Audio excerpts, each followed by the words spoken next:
Football has rules designed to keep things fair. Limits on spending, restrictions on losses, and systems meant to stop clubs from buying success. But despite all of that, clubs are still spending billions. So the question is simple. Are the rules not working, or are clubs just getting better at bending them? Financial fair play, and more recently, profit and sustainability rules were introduced to bring control to football finances. Clubs aren't supposed to spend beyond their means. In the Premier League, that means losses are limited to around £105 million over a 3-year period. The idea is simple. Spend what you earn, avoid reckless ownership, and protect the long-term future of clubs. But football isn't just a sport anymore. It's a business. And like any business, people look for loopholes. Here's where things start to get really interesting. Because when you look closely at financial fair play and PSR, you realize something important. The rules don't actually limit how much a club can spend. They limit how a club reports its finances. Now that might sound like a small detail, but in reality, it changes everything. Instead of clubs asking a simple question like, "Can we afford this player?" they're asking something completely different. How will this look on the books? And that shift in thinking is huge. Because once the focus moves away from actual spending and towards accounting, the game changes. Clubs aren't just building squads anymore. They're building financial strategies. Every transfer, every contract, every deal is carefully structured to fit within the rules on paper. And that's where the gap begins to open up. Because clubs with the smartest financial teams, the best advisors, and the most complex ownership structures are able to navigate these rules far more effectively. Which means success isn't just about recruitment or tactics anymore. It's about understanding the system itself. So while the rules were designed to control spending, they've actually created a new kind of competition. Not just between teams on the pitch, but between clubs behind the scenes, trying to find the smartest way to operate within the limits.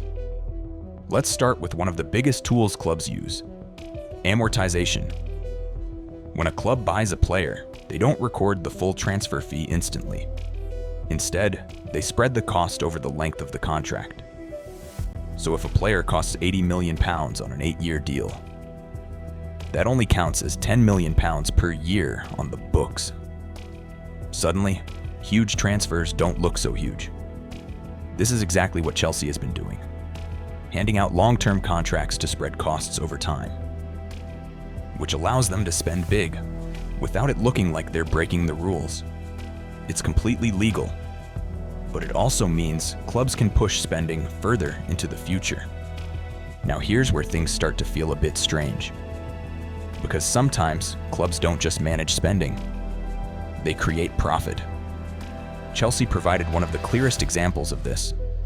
They restructured ownership of their women's team and effectively sold it within their own ownership group.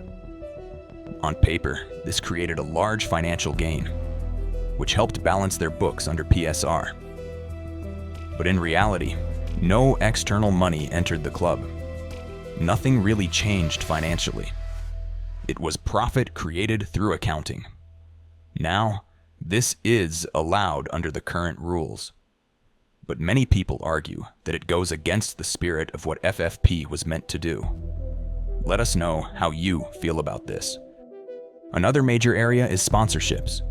Clubs generate revenue through commercial deals, shirt sponsors, stadium naming rights, and partnerships.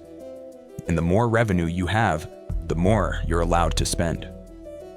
But what happens when those sponsorships are linked to the owners themselves?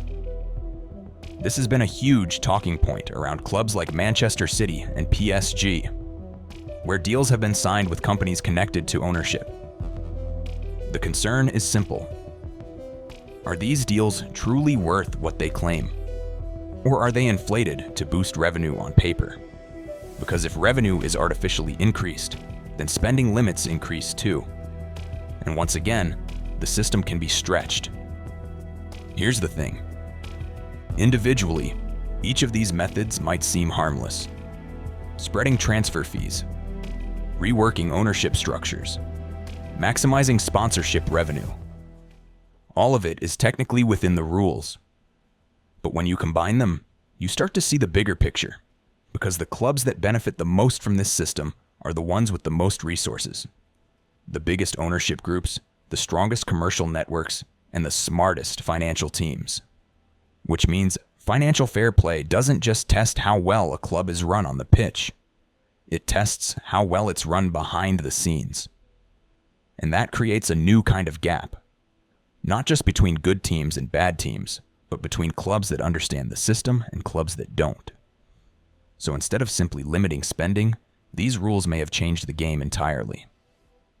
What was once known as the beautiful game is now just a huge financial war. So when you step back and look at everything, you start to see the pattern. Clubs aren't necessarily breaking the rules. They're operating right on the edge of them, using structure, timing, and accounting to maximize what's allowed. And in some cases, to push beyond what the rules were originally designed to prevent. Financial fair play was meant to create balance in football. But in reality, it may have done something very different. Because the clubs that succeed under this system aren't just the richest, they're the smartest. The ones who understand the rules.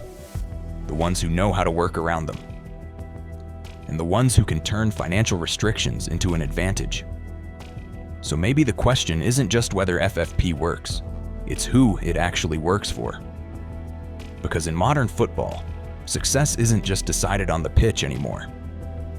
It's decided in boardrooms, contracts, and in the numbers behind the scenes.